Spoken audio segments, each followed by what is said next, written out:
m'appelle Julie, j'ai 18 ans. Et aujourd'hui, j'aimerais vous raconter mon histoire. Enfin, plutôt celle d'Anna. Anna, c'est cette petite voix qui s'est insinuée en moi au fil du temps. Bouge-toi. Et en fait, ça me paraît normal parce que je mérite pas de manger et manger, c'est vraiment mauvais, quoi. T'es horrible. Tes cuisses sont énormes. Pas ça. T'es vraiment qu'une grosse vache. J'aimerais raconter cette histoire parce que je sais que beaucoup sont perdus, qu'on ne sait pas toujours comment réagir, mais j'aimerais aussi donner un petit bout d'espoir. C'est que plus tard, quand j'ai pris conscience que quelque chose n'allait pas, que j'ai pu commencer à réfléchir à ce qui avait causé tout ça. Donc c'était notamment les stéréotypes, mais aussi beaucoup les injonctions de la société.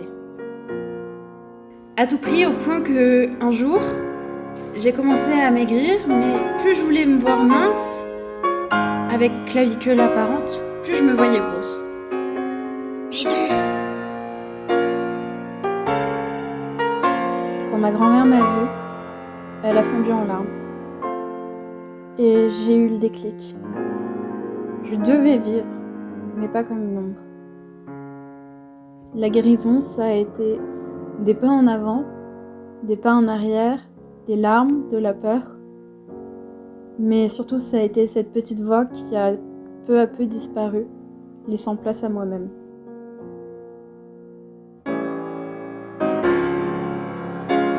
Il ne suffisait qu'un pas pour me sauver, un pas pour me perdre. J'ai fait un pas en avant.